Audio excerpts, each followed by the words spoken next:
نحمده ونصلي على رسوله الكريم أما بعد فأعوذ بالله من الشيطان الرجيم بسم الله الرحمن الرحيم خلق الموت والحياة ليبلوكم أيكم أحسن عملا صدق الله العلي العظيم وصدق رسوله النبي الكريم قال الله تبارك وتعالى في شان حبيبه إن الله وملائكته يصلون على النبي يا أيها الذين آمنوا صلوا عليه وسلموا تسليما الصلاة والسلام عليك يا رسول الله وعلى آلك وأصحابك يا حبيب الله صلاة والسلام عليك يا نبي الله وعلى آلك وأصحابك يا نور الله. حضرت حسن بصری رحمت اللہ تعالی علیہ کی بارگاہ میں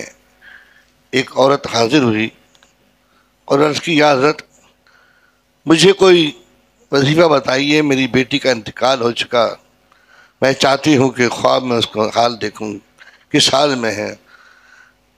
حضرت حسن بصری رحمت اللہ تعالی علیہ نے اس خاتون کو وظیفہ بتایا. اس خاتون نے خواب میں دیکھا کہ اس کی بیٹی عذاب میں مبتلا ہے اور اس پر شدید عذاب ہو رہا ہے. بہت گھبرائی، بہت پریشان ہوئی، حضرت کی بارگاہ میں حاضر ہوئی اور معاملہ بیان کیا.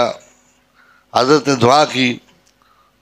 کچھ عرصے کے بعد حضرت حسن بصری رحمۃ اللہ تعالیٰ نے خواب دیکھا کہ ایک لڑکی ہے جوان اور وہ اس کے سر پر تاج ہے اور وہ جنت کے باغوں میں کھیل رہی ہے، جنت کے مزے لے رہی ہے اور کہتی ہے حضرت سے کہ حضرت آپ نے مجھے پہچانا؟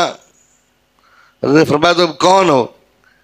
کہنے لگی میں اسی خاتون کی بیٹی ہوں کہ جس نے آپ سے مردوں کے احوال معلوم کرنے کا وظیفہ لیا تھا اور پھر آپ کو اطلاع دی تھی کہ میری بیٹی عذاب میں ہے. میں وہی ہوں، مجھے اللہ نے بخش دیا ہے، میری بخشش ہو گئی.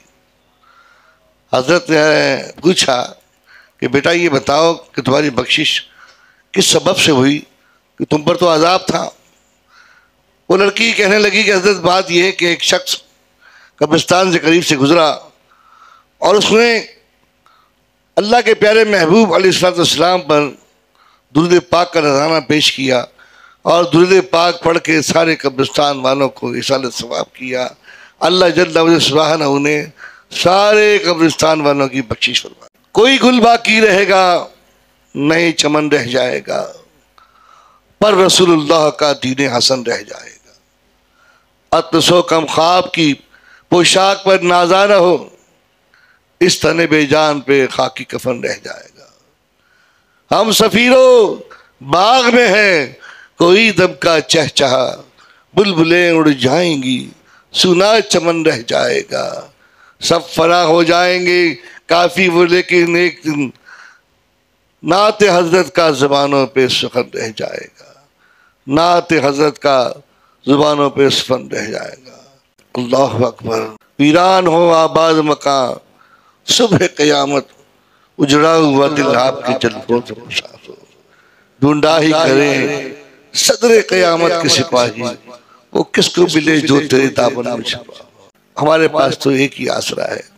اعلیٰ حضرت نے فرمایا ہے نا، ساتھی ساتھی کہہ کے پکاروں، ساتھی ہو تو جواب آئے، پھر جھنجھلا کے سر سے پٹکوں، چل رہے مولا والی. خود ہی سوال کرتے ہوئے خود ہی جواب دیتے ہیں. اللہ اکبر. پھر فرماتے ہیں یہاں ایک ٹوٹی آس تہارے جی سے رفاقت پاتی ہے. ایک آس ایسی ہے جس سے میرے دل کی محبت ہے. تم تو چاند عرب کے پیارے، تم تو عجم کے سورج ہو، دیکھا مجھ بے کس پہ سب نے کیسی آفت ڈالی ہے. اللہ اکبر. اللہ اکبر. اللہ جل سبحانہ نے ارشاد فرمایا کہ ہم نے زندگی اور موت کو پیدا کیا تاکہ تمہاری جانچ ہو. جتنی زندگی کا یقین ہے اتنا ہی موت کا یقین ہے، اور موت اس وقت تک نہیں آئے گی جب تک موت ہماری محافظ ہے. جب موت کی حفاظت ختم ہو جائے گی تو پھر موت آ جائے گی۔ اللہ کے محبوب علیہ الصلوۃ والسلام کی خدمت میں بی بی صاحبہ فرماتی ہیں، عائشہ صدیقہ رضی اللہ تعالیٰ عنہا، یا رسول اللہ صلی اللہ تعالیٰ علیہ وسلم، کیا شہداء سے افضل بھی کسی کا مقام ہے؟ شہیدوں سے افضل بھی کوئی ہے؟ ہاں ہاں، اللہ کے محبوب نے فرمایا کیوں نہیں یا عائشہ، ایسے لوگ بھی ہیں جو زمین پر چلتے پھرتے ہیں اور وہ شہداء سے افضل ہیں۔ جو شخص روزانہ 20 بار موت کو یاد کرے، اللہ جل سبحانہ اس کو شہداء سے افضل زمرے میں اٹھائے گا۔ تو کثرت سے موت کو یاد کرنا، کثرت سے اپنے آپ کو موت کا یقین دلانا اللہ کے محبوب علیہ السلام کو پسند ہے، اور اللہ تبارک و تعالیٰ کو پسند ہے کہ موت جو ہے وہ اللہ تبارک و تعالیٰ سے ملاپ کا ذریعہ ہے۔ اور یہ موت جو ہے ہر ایک کو آنی ہے، سب کو آنی ہے، لیکن کسی کی موت کیسی، کسی کی موت کیسی، اور ایمان پر خاتمہ ہو اس کا یقین کسی کو نہیں۔ لوگ بڑے غافل ہیں۔ اعلیٰ حضرت عزیز برکت فرماتے ہیں کہ جسے اپنی موت کا، اس کے اپنی موت کے ساتھ ایمان کا جو شخص حفاظت نہیں کرتا، ایمان کی جو فکر نہیں کرتا، ایمان سے غافل ہے، تو کوئی بعید نہیں کہ مرنے سے پہلے پہلے اللہ جل سبحانہ اس بے قدری کے سبب اس کا ایمان سلب کر لے، ایمان لے لے اس کا۔ ایمان کی بڑی بے قدری کرتے ہیں لوگ، ایمان کی بڑی قدر جانو۔ رسول اللہ صلی اللہ علیہ وسلم فرماتے ہیں ایمان بہت قیمتی ہے، اللہ تبارک و تعالیٰ نے تمہیں ایمان بھی دیا، تمہیں اعمال صالح بھی دیے، یہ اللہ تعالیٰ کا انعام ہے۔ ایمان اللہ تبارک و تعالیٰ کی طرف سے مومنوں کو ایمان انعام ہے، اور یہ بہت بڑا انعام ہے، اور اس کی فکر کرے ہر شخص اپنے ایمان کی، اور ایمان کو بچانے کے لیے، ایمان کی حفاظت کے لیے وہ اعمال کرے کہ جس سے ایمان کی حفاظت ہو سکے، اور موت کو ہر دم یاد کرے کہ موت کی سختیاں اللہ کے رسول صلی اللہ تعالی علیہ وسلم کا محفل سے گزر ہوا، کچھ نوجوان مسکرا رہے تھے، ارشاد فرمایا اپنی لذتوں کو، اپنی محفلوں میں اپنی لذتوں کو مٹانے والی شے موت کو یاد رکھو، اور جتنا میں جانتا ہوں اگر تم موت کے بارے میں اتنا جانتے تو تم جو ہے ہر وقت روتے رہتے، ہر وقت روتے، لیکن تمہیں خبر نہیں۔ اور ارشاد فرمایا کہ اگر جانوروں کو اس بات کا علم ہو جائے کہ انہیں موت آئے گی تو دنیا میں کوئی فربا جانور ذبح کے لیے نہ ملتا، لیکن وہ موت سے بے خبر ہے، ان کو پتہ نہیں، موت کا شعور نہیں ان کو موت کا کہ موت آئے گی۔ لیکن انسان کو اللہ تبارک و تعالیٰ نے شعور بھی دیا ہے، اور موت بھی دی ہے، موت کی تیاری بھی دی ہے، تیاری کا نصاب بھی دے دیا ہے کہ کس طرح موت کی تیاری کی جائے۔ اللہ کے محبوب علیہ السلام نے ہمیں تعلیم عطا فرمائی کہ اپنی موت کو یاد رکھو، اور اپنے آپ کو ہر وقت اللہ تعالیٰ کی بارگاہ میں پیش ہونے کے لیے تیار رکھو، اپنے اعمال کو درست رکھو۔ اور یہ موت جو ہے وہ ایک بڑی تلخ حقیقت ہے، بڑی تلخ حقیقت ہے، اس کی سختیاں بڑی سخت ہیں۔ رسول اللہ صلی اللہ تعالی علیہ وسلم جب آپ کے پاس موت کا فرشتہ حاضر ہوا، ہمت نہیں تھی اندر آنے کی، جبریل امین پہلے حاضر ہوئے، عرض کی یا رسول اللہ صلی اللہ تعالی علیہ وسلم، اسرائیل علیہ السلام کھڑے ہیں اور اندر آنا چاہتے ہیں تاکہ وہ آپ کو آپ کے رب سے ملا دے، قریب کر دے۔ اللہ کے محبوب علیہ السلام فرمایا سے آنے دو۔ آپ صلی اللہ علیہ وسلم کی حالت یہ تھی کہ آپ جو ہے بڑی فرحت سے تھے، لیکن چہرے پر کچھ آثار تھے، آپ اپنے دست پر انوار پانی میں بھگوتے چہرے پر پھیرتے، اور ارشاد فرماتے کہ آج کے بعد مجھ پر کبھی کوئی تکلیف نہیں آئے گی عائشہ، یہ دنیا سے آخری تکلیف ہے۔ اور پھر آپ نے اپنے آپ کو موت کے حوالے کیا اور ارشاد فرمایا صحابہ اکرام کو کہ مجھے میری موت کے بعد اکیلے چھوڑ دینا، اور پھر اس کے بعد مجھ پر وہ ہستی سلام بھیجے گی کہ جس کا مجھے انتظار ہے، پھر فرشتے آئیں گے جنہیں تم دیکھ نہیں سکتے، پھر اس کے بعد قطار در قطار تم حاضر ہونا، حاضر ہو کر مجھ پر درود پڑھنا، یہ سلسلہ چلتا رہا اور صحابہ اکرام درود سلام بھیجتے رہے۔ سب سے پہلے اللہ جل جلالہ سبحانہ نے سلام بھیجا، پھر فرشتے قطار در قطار آتے اور سلام عرض کرتے، پھر اللہ جل جلالہ کے سلام کے بعد فرشتوں نے سلام بھیجا، پھر صحابہ اکرام سلام بھیجتے۔ رسول اللہ صلی اللہ علیہ وسلم کا نماز جنازہ نہیں پڑھا گیا، آپ پر صلاۃ السلام بھیجا گیا، درود السلام کے نذرانے پیش کیے گئے، کیونکہ تمام انبیاء کے جنازے نہیں پڑھے جاتے، کسی نبی کے لیے بخشش کی دعا نہیں کی جاتی، اللہ مغفر حینا نہیں کہا جاتا۔ کوئی اگر اس نظریے سے کہے کہ وہ مر گئے اور مغفرت کی دعا کرے، اس کا ایمان ختم ہو جاتا ہے، ایمان سے خارج ہو جاتا ہے۔ اللہ کے محبوب علیہ السلام حاضر ناظر ہیں، اور ارشاد فرمایا موت کی سختیاں سخت ترین ہیں۔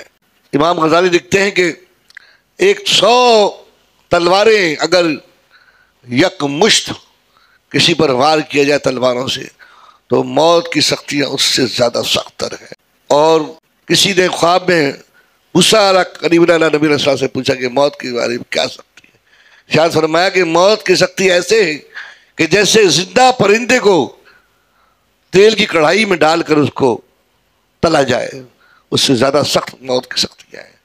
کسی شخص زندہ کی کھال اتاری جائے، کھال اتارنے سے سخت ترین سختیاں موت کی ہیں، اور موت رگ رگ سے نکالی جاتی ہے۔ اور مرنے والا اگر اپنے احوال بیان کر دے، زندہ ہو کر لوگوں کو بتا دے، تو حدیث شریف میں کہ اگر ایسا احوال بتا دے تو لوگ دنیا سے بے خبر ہو جائیں، دنیا کی رغبت ان میں ختم ہو جائے، وہ اپنی موت کی تیاری میں مشغول ہو جائیں۔ علماء اکرام اور مشائخ اعظام کی عادت تھی کہ اپنی موت کو یاد رکھتے، موت کا تذکرہ کرتے، موت کو یاد کر کر کے روتے۔ اور کئی بزرگان دین کی تو حالت یہ تھی کہ ایک بزرگ نے اپنے گھر کے اندر ایک قبر کھود کے رکھی تھی، روزانہ اس میں تھوڑی دیر کے لیے لیٹ جاتے، لیٹ کر اپنا محاسبہ کرتے اور یہ کہتے کہ تو مر گیا ہے، قبر میں ہے، اب تیرا حساب کتاب ہوگا۔ پھر اپنے اوپر کیفیات طاری کرتے حساب کتاب کی، اور پھر نکل کے آتے کہ لو تجھے اپنے آپ سے کہتے کہ تجھے تھوڑے دن کی مہلت اور مل گئی ہے، تھوڑے دن اور گزار لو، پھر تمہیں مرنا ہے اور قبر میں جانا ہے۔ اس طرح روزانہ اپنا محاسبہ کرتے اور اپنے آپ کو دنیا کی لذتوں سے دور رکھتے، اور دنیا کی لذتیں جو عارضی ہیں اس سے اپنے آپ کو بچاتے۔ اللہ کے محبوب علیہ السلام نے ہمیں ایمان کی تلقین کی، ایمان بچانے کے لیے، ایمان کی لذت پانے کے لیے، ایمان کی حلاوت پانے کے لیے ہمیں سبق دیا کہ ایمان وہ ہے کہ جو حلاوت پا جائے، ایمان وہ ہے کہ جو ایمان کی لذت پا جائے۔ جب تک ایمان کی لذت محسوس نہیں ہوگی سیکھنے کے اندر، جب تک ایمان کی لذت قلب میں محسوس نہیں ہوگی، ایمان اس وقت تک کامل نہیں ہوگا۔ اور ایمان ایسا ہے، اللہ کے محبوب علیہ السلام سے فرماتے ہیں کہ ایمان ایسا ہے کہ جو اپنے ایمان میں خالص ہو جائے، اللہ کی بارگاہ میں خالص ہو جائے، اللہ کی بارگاہ میں مخلص ہو جائے۔ اور اخلاص اگر کوئی شخص چاہتا ہے، اللہ عز و جل کی بارگاہ میں مخلص ہونا چاہتا ہے، اگر کوئی یہ چاہتا ہے کہ اس کا ایمان کامل ہو جائے اور وہ اللہ عز و جل کی بارگاہ میں مخلص ہو جائے، تو رسول اللہ صلی اللہ علیہ وسلم فرماتے ہیں کہ بندے اگر تو مخلص ہونا چاہتا ہے تو اللہ تبارک و تعالیٰ سے اپنی کسی نیکی کا بدلہ نہ مانگنا، اپنی عبادت کا بدلہ نہ مانگنا، اللہ تعالیٰ پر کوئی ایسا احسان مت جتانا اپنی عبادت کا، اپنی ریاضتوں کا، اپنے صدقات خیرات جو بھی عمل صالح تو کرتا ہے اس کا اجر اللہ سے نہ مانگنا، اللہ سے نہ مانگنا، خالص ہو جا، مخلص ہو جا، اللہ سے اجر نہ مانگ، اللہ سے اللہ کی رضا مانگ۔ اور وہ شخص اللہ کی دی ہوئی تھوڑی روزی پر گزارا کر لے، اللہ جل جلالہ کا فرمان ہے کہ میں اس کے تھوڑے اعمال بھی قبول کر لوں گا، تھوڑی نیکیاں بھی قبول کر لوں گا۔ اب یہ وہ وقت ہے، یہ وہ حالات ہے، یہ زمانہ ہے، یہ کام بڑا مشکل ہو گیا ہے۔ وہ میری بات پر تعجب کرتے ہیں، لیکن چلو میں ایک حدیث سنائے دیتا ہوں آپ کو، میں بتایا ہوئے ڈر لگتا ہے، سناتے بازوں کا ڈر لگتا ہے، وہ لوگ پتہ نہیں کیا معنی لیں گے، کیا کہیں گے، لیکن بتانا نصیحت ہمارا کام ہے۔ آپ کو، مریدین کو، متعلقین کو، احباب آنے والوں کو نصیحت کرنا ہم پر لازم ہے، انہیں حقیقت سے آگاہ کریں، انہیں حقیقت بتائیں۔ اللہ کے رسول صلی اللہ علیہ وسلم فرماتے ہیں کہ اے بندے کتے کی طرح نہ ہونا، صاف الفاظ رسول اللہ صلی اللہ علیہ وسلم، اے بندے کتے کی طرح نہ ہو جانا کہ وہ مالک کے ڈر سے عمل کرتا ہے، وہ مالک کے ڈر سے عمل کرتا ہے، تو کہیں جو ہے موت کے ڈر سے، کہیں موت کے ڈر سے یا ڈر کر تو عمل صالح نیک کام تک، کہیں نیک کام تو ڈر سے نہ کرے، موت کے جہنم کے ڈر سے نیک کام کرے، یہ بات کاملیت کی نہیں ہے۔ مثال دی گئی ہے کہ وہ شخص کتے کی مانند ہے کہ جو اپنے مالک کے ڈر سے عمل کرتا ہے۔ تمام اعمال صالح میں نہ جہنم کا ڈر ہو، نہ کسی کا ڈر ہو، صرف اللہ جل وجلہ کی محبت ہو، اللہ عز و جل کی محبت ہو اور اللہ سے ڈرنا ہو۔ اور پھر ارشاد فرمایا کہ اس مزدور کی طرح نہ ہو جانا کہ جس کو مزدوری نہ ملے تو مزدوری نہ کرے، جب ملے تو مزدوری کرے۔ ایسا نہ ہو جانا کہ کوئی ملے گا تو انہیں کیا کریں گے، اللہ کی بارگاہ سے کچھ ملے گا، دولت ملے گی، روزی وسیع مقدار ملے گی، وسیع چیزیں ملے گی، تو انہیں کیا کریں گے، ورنہ نہیں کریں گے۔ فرمایا ایسے بھی نہ ہو جانا، نہ ویسے ہونا کہ جہنم سے ڈر کر عمل کرے، نہ ایسے ہو جانا کہ لالچ میں کرے، کہ مزدور کی طرح لالچی نہ ہو جانا۔ اسی لیے حضرت رابعہ بصریہ رحمۃ اللہ تعالیٰ علیہ کو کسی نے دیکھا کہ آپ ایک ہاتھ میں آگ لیے ہوئے ہیں اور ایک ہاتھ میں پانی لیے ہوئے، کسی نے پوچھا کہ اے رابعہ یہ کیا معاملہ ہے، یہ کیا چلی جا رہی ہے پاگلوں کی طرح، یہ تیرے ہاتھ میں پانی اور ایک میں آگ ہے؟ کہہ رہا ہاں کیوں نہ کروں، آج میں جہنم کو پانی سے بجھا دوں گی اور جنت کو آگ لگا دوں گی۔ یہ تصوف کی بات ہے، آپ کسی کو نہ کہیے گا، یہ میں آپ کو سمجھانے کے لیے کہہ رہا ہوں۔ آپ یہ معاملات کسی کو بیان نہ کریں سمجھانے کے لیے، یہ بہت ہائی قسم کا ڈوز ہے، بہت ہیوی قسم کی بات ہے۔ فرماتی ہیں کہ لوگ جو ہیں جہنم سے ڈر کر اللہ کی عبادت کرتے ہیں، اور کچھ لوگ جنت کی لالچ میں اللہ کی عبادت کرتے ہیں۔ ارے اللہ کے لیے کون کرتا ہے؟ کہاں ہے وہ لوگ جو اللہ کی خاطر عبادت کرے اور اللہ کی خاطر اللہ کو راضی کر لیں، اللہ کو صرف اللہ کی رضا چاہیں، بس انہیں اور کچھ نہ چاہیے۔ اللہ اکبر۔ امام غزالی رحمۃ اللہ تعالی فرماتے ہیں جتنا بندہ موت سے ڈرتا ہے، جتنا اللہ سے ڈرے اس کے معاملات طے ہو جائے، دونوں معاملات طے ہو جائیں۔ جتنا وہ بے روزگاری سے ڈرتا ہے، اگر اللہ سے ڈرے اس کے دونوں معاملات درست ہو جائیں۔ جتنا وہ مخلوق سے ڈرتا ہے، اگر وہ اللہ سے ڈرے تو اس کے دونوں معاملات جو ہے درست ہو جائے۔ مگر افسوس ہم مخلوق سے بھی ڈرتے ہیں، ہم آگ سے بھی ڈرتے ہیں، ہم لوگوں سے بھی ڈرتے ہیں، صرف ڈرتے ہی نہیں بلکہ چاپلوسی بھی کرتے ہیں، خوشامدیں بھی کرتے ہیں، خوشامدیں کرتے ہیں۔ اللہ کو یہ بات پسند نہیں، اللہ کے علاوہ کسی پر بھروسہ کرنا یہ اللہ کو پسند نہیں۔ بھروسہ اللہ تبارک و تعالیٰ پر اور وسیلہ رسول اللہ صلی اللہ تعالیٰ علیہ وسلم کا ہے۔ اسی لیے یہ کاملیت اسی میں ہے، اللہ جل وجل سبحانہ کے دامن سے وابستہ رہیں، اللہ جل سبحانہ کو خالق حقیقی مانے اور اسی کی پوجا کرے، اسی کی عبادت کرے، وہی پوجا کے لائق ہے، وہی اسی پر بھروسہ ہو۔ تمام کاموں کی وَإِلَى اللَّهِ عَاقِبَةُ الْأُمُورِ، تمام کاموں کی انتہا اللہ عز و جل کی طرف ہے، وہی ہمارا رازق ہے۔ اور آج کی رات جو ہے یہ تقسیم کی رات ہے۔ آج کی رات تمام معاملات کو اللہ جل قرآن شریف میں ارشاد فرمایا کہ اس رات میں ہم تمام کام بانٹ دیتے ہیں۔ تو یاد تقسیم کی رات ہے، بڑی رات ہے، اللہ تعالیٰ کی طرف سے تقسیم ہوتی ہے، مگر یہ ہے کہ اس تقسیم میں جو ملے اس کے لے لینا چاہیے۔ رسول اللہ صلی اللہ تعالی علیہ وسلم کا فرمان علی شان ہے کہ کچھ لوگوں کو اللہ تبارک و تعالیٰ دولت دیتا ہے اور ان سے چھینتا نہیں، اور اگر اللہ تبارک و تعالیٰ ان کی دولت اور کے آرام ان سے چھین لے تو وہ اپنا ایمان چھوڑ دیں گے۔ ایسے لوگ بھی ہیں۔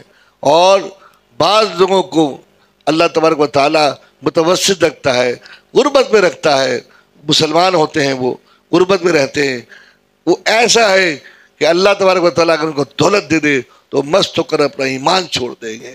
تو اللہ کے دیے پر راضی ہونا، اللہ تبارک و تعالیٰ کے دیے پر قناعت کرنا، اس کی رضا پر راضی رہنا، یہ انسان کا شیبہ ہے۔ ایسی دولت مانگنا، دیکھا ہے کہ لوگ دولت آتی ہے حیا چلی جاتی ہے، دولت آتی ہے ظلم آ جاتا ہے، دولت آتی ہے بےغیرت ہو جاتے ہیں، دولت آتی ہے ماں بہن کی عزت ختم کر دیتے ہیں، دولت آتی ہے عیاش ہو جاتے ہیں، دولت آتی ہے بدکاری شراب میں ملوث ہو جاتے ہیں، اس قسم کے کام کرتے۔ ایسی دولت سے انسان پناہ مانگے، ہمیشہ اگر مانگنا ہو حضور کے در سے مانگے کہ یا اللہ اتنا عطا فرما اپنے محبوب کے در سے کہ میں بقدر کفایت میں اپنا گزارا کر سکوں، عزت سے رہوں، کسی امیر کی نظر میں حقارت نہ ہو میرے لیے، کوئی مجھے حقیر نہ جانے۔ پھر اللہ تعالیٰ دے دے تو اس کی توازش ہے، اسے خرچ کیا جائے، بخل نہ کیا جائے۔ بخیل اللہ تبارک و تعالیٰ کو پسند نہیں، اللہ تبارک و تعالیٰ کو سخی پسند ہے۔ اور یاد رکھیں کہ بخیل کے مال میں بزرگ فرماتے ہیں بخیل کے مال میں وبا ہوتی ہے اور سخی کے مال میں شفا ہوتی ہے۔ اس طرح میں تو بچتا ہوں کہ میں کسی بخیل کے گھر کا اللہ مجھے پانی بھی نہ پلائے، گھر کا کھانا دور کی بات اللہ تعالیٰ پانی بھی نہ پلائے، اور سخی کا مال کھاؤ انشاءاللہ اس میں اللہ تعالیٰ شفا دے گا۔ اللہ کے محبوب علیہ الصلوۃ والسلام ارشاد فرماتے ہیں کہ اللہ جل مجدہ سبحانہ نے دنیا میں سخاوت کی شاخوں کو لٹکا کے رکھا ہے۔ اس کے پھل جو ہے سخاوت کے پھل دنیا کے اندر لٹکے ہوئے ہیں، اور اس کی جڑ جو ہے، اس درخت کی جڑ جو ہے وہ جنت کے اندر ہے۔ اس جنت کی شاخ ہے سخاوت کی، اس کے پھل دنیا میں ہیں، اس کی جڑ جو ہے وہ جنت میں ہے۔ جو پھلوں کو تھامے گا، جو اس کے پھلوں کو پکڑے گا، جو اس کی ٹہنیوں کو پکڑے گا، سخاوت کو اختیار کرے گا، وہ اپنی جڑ تک جائے گا، جنت میں جائے گا، اس کا مقام جنت میں ہوگا۔ جو بخیل ہوگا، بخل کی شاخیں اور بخل کا پھل بھی دنیا میں لٹک رہے ہیں، شاخیں دنیا میں ہیں اور بخل کی جڑ جو ہے وہ جہنم کے اندر ہے۔ اور جو شخص اس کو تھامے گا، جو بخل کی شاخوں کو، بخل کے پھل کو تھامے گا، وہ اس کی جڑ تک جائے گا اور وہ جہنم میں جائے گا۔ اس لیے ارشاد فرمایا اللہ جل وعلا کے محبوب علیہ السلام ارشاد فرماتے ہیں کہ اللہ تبارک و تعالیٰ کو بخیل عبادت گزار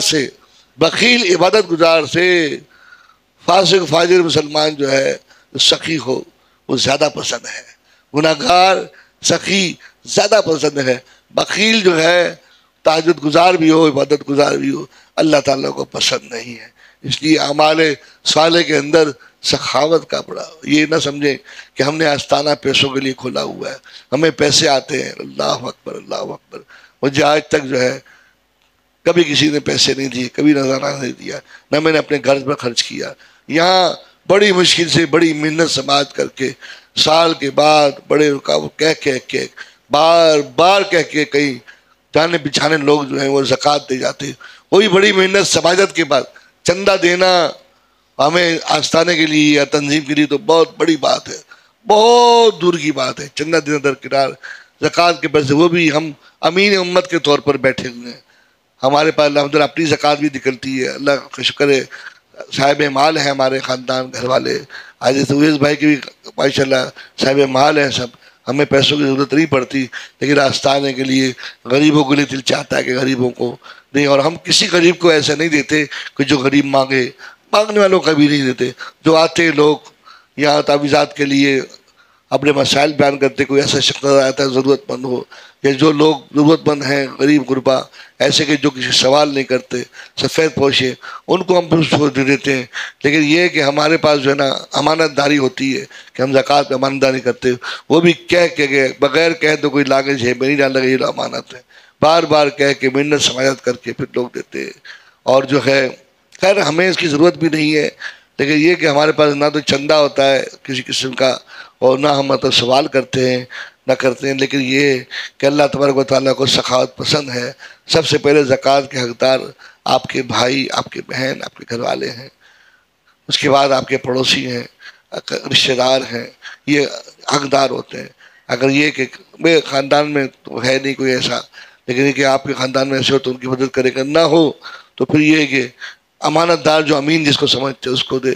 تو بتانے کا مقصد یہ نا کہ آپ ہمیں زکوٰۃ دیں، بتا ہی رہا ہوں کہ لوگ جو ہے زکوٰۃ بھی احسان سمجھ کر دیتے ہیں، وہ زمانہ آ گیا۔ اور جو جن کی گڈ ول ہے، جن کی دکانیں چل رہی ہیں، جو تمک جمک جھانتے ہیں، جو تڑکے لگانا جانتے ہیں، سمجھے، جو اپنے بیانات پہ اپنے آستانوں پر تڑکے بھی لگاتے ہیں، چٹپٹا بھی کرتے ہیں اپنے آستانے کو، کرامتیں دکھا دکھا کر بڑی بڑی باتیں بھی کرتے ہیں، ان کے پھر کام چلتے ہیں۔ ان کے ایک پیر صاحب تھے، کہتے تھے کہ بھائی مرید گوئے کے جو آستانے پر آئے تو پیر کے لیے کچھ نہ کچھ لے کر آئے، تو وہ ترغیب دیتے، لوگ لاتے تھے۔ اور اس طرح ہمارے لوگ کھانے کی آفر کرتے میں کہ کھانا لائیں، یہ لائیں، ہم سب کو منع کرتے کہ بھائی ہم جو ہے کھانے کے لیے آپ کے نہیں بیٹھے، آپ اپنی حاجت کے لیے آئیں، اپنی حاجت پوری کر چلے جائیں۔ لوگوں کا کھانا نہیں کھاتے، گھر کا کھانا آتا ہے الحمدللہ، بازار سے منگا لیتے ہیں۔ تو یہاں ہمارے اس قسم کا کوئی ماحول نہیں ہے الحمدللہ۔ الحمدللہ یہ پیر خانہ لوگوں کو دیتا ہے، لوگوں سے لیتا نہیں ہے۔ اللہ تبارک و تعالیٰ ہمیں بھی قناعت جو ہے عطا فرمائے، اور کسی کے آگے سوال نہ کرنے کی توفیق عطا فرمائے، اپنی کمائی پر زندہ رکھے، اپنے حال پر زندہ رکھے۔ تو عزیز و دوستو، بخل جو ہے وہ اللہ تبارک و تعالیٰ کو پسند نہیں، سخاوت اللہ تبارک و تعالیٰ کو پسند ہے۔ یہ ہمارے صالح ہے، یہ عمل صالح ہے، اور اللہ تبارک و تعالیٰ نے ہمیں عمل صالح کا، ایمان کی حفاظت کا، اور ایمان کی حفاظت کے لیے جو وظائف بتائے ہیں ان وظائف کو جو ہے اختیار کرے۔ میں نے آپ کو ایمان کی حفاظت کے لیے، ایمان کے قرار رہنے کے لیے دو اہم باتیں آپ کو نقل کروائی ہیں، پھر دہراتا ہوں، بار بار دہراؤں گا کہ آپ کو اس کی نصیحت ہو۔ سب سے پہلے باطن کے بارے میں نے آپ کو بتایا کہ ایک باطن ہے اور ایک ظاہر ہے۔ باطن کی حفاظت کے لیے، باطن کی دل کی حفاظت کے لیے جو لوگ دیندار ہیں، دین کی طرف ہیں، اللہ تعالیٰ کو جزائے عطا فرمائے کہ دین میں سہولت نہ ڈھونڈیں، سہولتوں کے پیچھے نہ بھاگیں، سہولتوں کے پیچھے نہ بھاگیں۔ اگر کوئی سہولت میسر ہو جائے یا سہولت کی ضرورت اصلیہ ہو تو وہ سہولت نہیں کہلائے گی، ضرورت اصلیہ جو ہے وہ سہولت نہیں کہلائے گی۔ تو سہولت جو ہے ضرورت اصلیہ سے ہٹ کے جو ہے وہ سہولت کہلاتی ہے۔ سہولت اگر مل جائے تو فبہا، نہ ملے تو اسے سہولت کے پیچھے بھاگنا مت، سہولت کا عادی مت کرنا اپنے دل کو۔ اگر وہ سہولت کا عادی ہو گیا اور سہولت عادت بن گئی تو سہولت جو ہے ایک نیا راستہ کھولے گی، ایک نیا دروازہ کھلے گا سہولت پر کام کرنے کی وجہ سے، سہولت کے تسلسل کی وجہ سے نیا راستہ کھلے گا، وہ راستہ ہوگا عیاشی کا۔ اس لیے جو ہے بے شمار علماء اس وقت عیاشی کے ہیں، طرف مائل ہیں، اور عیاشی کی سبب کسی کا ایمان چلا گیا، کسی کا ذوق چلا گیا، کسی کا خشوع و خضوع چلا گیا، کسی کا علم جو ہے وہ ماند پڑ گیا، کوئی درباری ملا بن گیا، کوئی مذہبی فلمی اداکار بن گیا، طرح طرح کے علماء وجود میں آئے، کسی نے اپنا ایمان چھوڑ دیا، کوئی اہل تشیع بن گیا، کوئی کدھر گیا، کوئی کدھر گیا۔ جو عیاشی جو ہے یہ انسان کے دل کو بدل دیتی ہے، اور اگر عیاشی پر وہ مصر رہا، عیاشی کو وہ کرتا رہا، عیاشی کی تکرار جو ہے اس پر ایک اور دروازہ کھولے گی، وہ دروازہ ہوگا غفلت کا، وہ غافل ہو جائے گا، پھر اسے نیکی بدی کا جو ہے وہ نظر نہیں آئے گا۔ بے شمار لوگ ہیں، بے شمار علماء ہیں جو فوٹو کو حرام قرار نہیں دیتے، ویڈیو کو حرام قرار نہیں دیتے، ان کو ویڈیو حرام نظر نہیں آتی، ان کو فوٹو حرام نظر نہیں آتا، انہیں خوشامد نظر نہیں آتی۔ حالانکہ ارشاد فرمایا بزرگوں نے کہ جو دولت مند کے پاس، کوئی عالم دولت مند کے پاس جائے اور وہاں سے مڑ کے آئے، ایسا ہو نہیں سکتا کہ اس کے ایمان میں خلل نہ آئے۔ دروازے پر جائے دولت مند کے اور مڑ کر وہاں سے آئے، دولت کی لالچ میں جائے، ایسا ہو نہیں سکتا کہ وہ مڑ کے آئے۔ جس طرح مکھی جو ہے جب گند پر بیٹھتی ہے تو ایسا ہو نہیں سکتا وہ گند اس کو نہ لگے، وہ گند اس کو لگتا ہی لگتا ہے۔ اور اسی طرح وہ عالم جو کسی پیسے والے کے در پہ جائے خوشامد کے لیے، اپنے ایمان پر جو ہے وہ خلل لائے گا۔ اسی لیے فرمایا کہ اس کی غفلت کی عادت نہ ڈالو، غفلت پر تو ہے توجہ دو، غافل مت رہو۔ غافل جو ہے بڑے بڑے غلط کام کرتا ہے لیکن اس کو غفلت نظر نہیں آتی۔ عورتوں سے ملتے ہیں، عورتوں سے ہاتھ ملاتے ہیں، جہاں گئے اینکروں کے ساتھ بیٹھتے، مزے لیتے، چسکے لیتے، تو یہ جو ہے غفلت جو ہے یہ چسکے بازی بھی لگا دیتی ہے، تڑکے لگاتے رہتے بیان میں، لوگ بھی ان کے پیچھے جاتے ہیں، لوگ بھی ان کو پسند کرتے ہیں۔ جیسا ایمان ہو گیا ویسے ان کے مولوی ہو گئے، جس کیٹیگری کا ایمان ہو گیا اس کے در کے مولوی ہو گئے۔ تو وہ غفلت جو ہے اگر اس کی تسلسل رہا تو غفلت جو ہے پھر اس پر کفر کا دروازہ کھولے گا اور وہ اس کو پتہ نہیں ہوگا، وہ ایمان سے چلا جائے گا۔ حدیث شریف میں کہ بے شمار لوگ دنیا میں ایمان والے ہوں گے، لیکن جب قیامت کے دن اٹھیں گے تو ایمان والے نہیں ہوں گے، ان کا ایمان سلب کر لیا جائے گا، ان کا ایمان نہیں ہوگا۔ کئی لوگ ایسے دنیا میں ایمان والے نہیں ہوں گے، لیکن وہ اپنے ایمان کو چھپائے بھی ہوں گے، وہ کفر کے گڑھے میں ہوں گے، ان کا ایمان ہوگا، ایمان کو ظاہر نہیں کریں گے، لوگ ان کو کافر سمجھیں گے۔ قیامت کے دن وہ جب اٹھیں گے اللہ کی بارگاہ میں، وہ مسلمان اٹھیں گے، ان کا ایمان ہوگا۔ بے شمار ایسی مثالیں دنیا میں ملتی ہیں۔ ہمیشہ خوف زدہ ہونا چاہیے، ڈرنا چاہیے۔ تو یہ باطل کی اصلاح سے لیے کہ سہولت کے پیروکار نہ بنے، سہولت کے پیروکار نہ بنے۔ اگر سہولت کے پیروکار بنیں گے، سہولت جو ہے وہ عیاشی کا دروازہ کھولے گی، عیاشی کے پیروکار بنیں گے تو وہ غفلت کا دروازہ کھولے گی، غفلت کے پیروکار بنیں گے تو کفر کا دروازہ کھولے گی۔ اسی طرح ظاہری طور پر دنیا کے اندر جو ہے اس کے لیے بھی اصول ہے کہ مباح چیزوں کو ترک کرو، مباح کو کثرت مت کرو۔ مباح اس کو کہتے ہیں جسے کرنے میں نہ تو کوئی نیکی ہے، نہ کوئی ثواب ہے، اور نہ ہی گناہ ہے۔ مباح کام کی کثرت مت کرو، مباحات کی کثرت کرو گے۔ حضرت ابوبکر صدیق رضی اللہ تعالیٰ فرماتے ہیں کہ میں نے 1000 مباح کام ترک کیے ہیں، 1000 مباح کام چھوڑے میں نے۔ ان کا عالم یہ تھا کہ 1000 مباح کام چھوڑے۔ ہم تو پتہ نہیں 1000 تو 1000، ہم تو کروڑوں کے اندر ہوں گے مباح کاموں کے، لیکن فرمایا کہ مباح کاموں کی کثرت نہ کرو۔ اگر مباح کاموں کی کثرت کرو گے تو مباح کام تم پر مکروہات کا دروازہ کھول دیں گے، اور اگر مکروہات سے توبہ نہ کی، مکروہات سے رجوع نہ کیا، کثرت کرتے رہے، بے پرواہ رہے، لاپرواہ رہے، تو مکروہات جو ہے وہ مکروہات تم پر جو ہے حرام کاموں کا دروازہ کھول دے گی۔ حرام کی کثرت کرتے رہے، جس طرح لوگ حرام میں مبتلا ہیں، خوب حرام میں مبتلا ہیں، وہ حرام کو جائز بھی کہتے ہیں، حرام کو جائز بھی کہتے ہیں۔ مسجد میں ٹی وی لگا کر اس کو جائز کہتے ہیں، حرام در حرام، مسجد کو ناپاک کر رہے ہیں، مسجد سے فرشتے بھگا رہے ہیں، حرام در حرام ہے۔ اور وہ لوگ جو ہے اور بھی حرام میں مبتلا ہیں، اور بھی حرام میں مبتلا ہیں، حرام کی کثرت کرتے ہیں۔ حرام جو ہے پھر کفر کا دروازہ کھولتی ہے۔ دیکھیں یہ معمولی بات نہیں ہے، حدیث شریف میں ہے اپنے اعمال کی اصلاح کرو، اپنے اعمال کو بدلو، توبہ کرو، غفلت سے باز آؤ۔ ارشاد فرمایا، امام غزالی رحمۃ اللہ تعالی نقل کرتے ہیں کہ جو شخص صغیرہ گناہ کرے، چھوٹا گناہ ہو جائے اس سے، اور وہ اس پر معافی نہ مانگے، اس پر رجوع نہ کرے، تو وہ چھوٹا گناہ بڑھتے جو ہے صغیرہ سے کبیرہ گناہ بن جاتا ہے، کبیرہ گناہ میں تبدیل ہو جاتا ہے۔ اس لیے رجوع کرو، توبہ کرو۔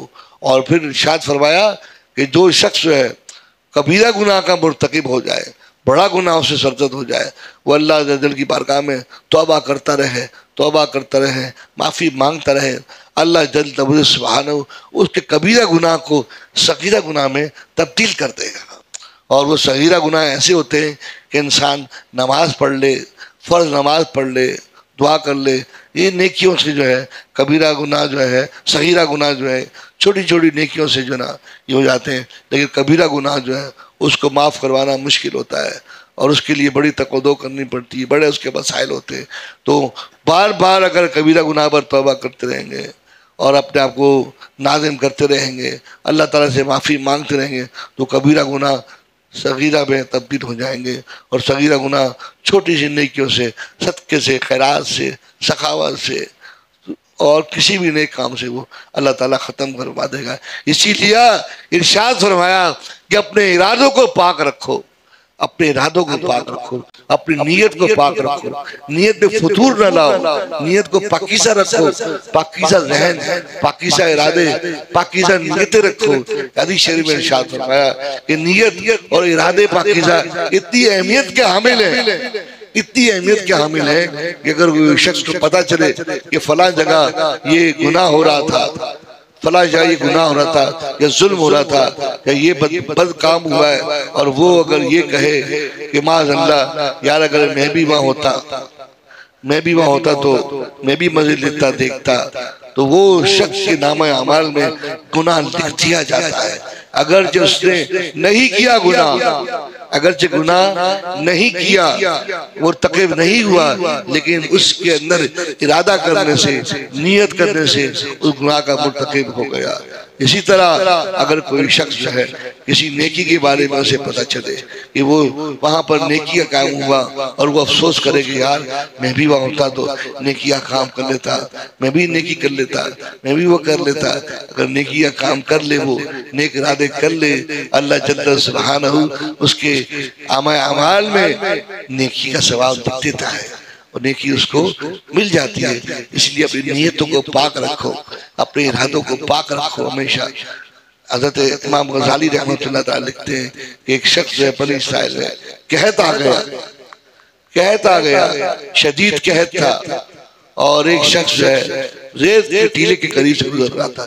ریت کا بڑا ڈھیر تھا، ٹیلا تھا بڑا، اور ریت کے جب ڈھیر سے گزرا اس نے دل میں خواہش کی کہ ہائے افسوس، اگر یہ ریت کا ڈھیر جو ہے یہ گندم ہوتا، کاش گندم ہوتی اور میں اس گندم کو اللہ کی راہ میں لوگوں کو خیرات کرتا تو کتنا اچھا رہتا ہے۔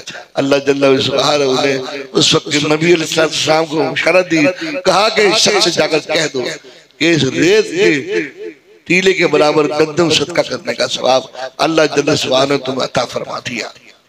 اس لیے اپنی نیتوں کو منہ سے یہ مت کہو۔ بڑی بے باکی سے لوگ کہتے ہیں کہ جی وہ میں اس کا حامی ہوں، اس کا حامی ہوں، فلاں کا حامی ہوں، فلاں شخص اچھا ہے، فلاں یہ فلاں برا ہے۔ نہ اچھوں کو برا کہو، نہ بروں کو نیک کہو۔ یہ دور بڑا نازک ہے، کسی کے ایمان کا ہمیں نہیں پتا، کسی کے اندر کے معاملات نہیں پتا۔ اس لیے یہ آپ کو یہ پیغام ہے کہ اپنی ارادوں کو مضبوط کرے، اپنے اعمال کو، اپنی نیتوں کو درست کرے۔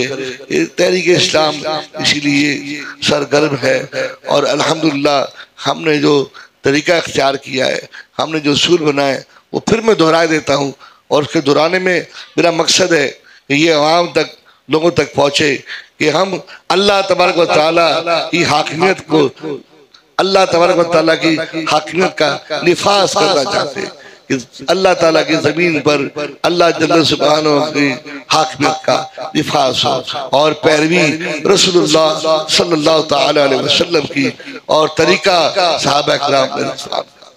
اور ہمارے تحفظات کیا ہیں؟ یہ نہیں کہ ہمیں حفاظت کرنی اپنی جان کی، نہیں، ہمارے تحفظات یہ نہیں کہ ہمیں چندہ دو، ہمارے تحفظات یہ نہیں کہ ہمیں طاقت چاہیے تمہاری، نہیں۔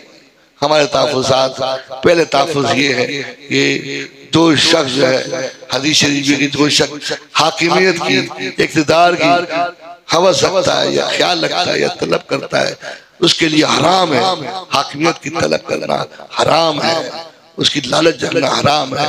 اور جو شخص زبردست، جو شخص طاقت کی، حاکمیت کی، دولت کی لالچ رکھ کر ہمارے اندر آتا ہے یا آنا چاہتا ہے یا موجود ہے، اللہ جل سبحانہ اس کو دنیا اور آخرت میں برباد اور رسوا کرے، ہمارے قریب نہ آئے۔ اور تیسری بات یہ ہے کہ اقتدار، حاکمیت جب اللہ عز و جل کی ہے تو پھر اسی کے حکم پر ریاست کے اندر شورا بنائی جائے گی، اہل رائے، اہل علم، اہل تقوی کی شورا ہوگی۔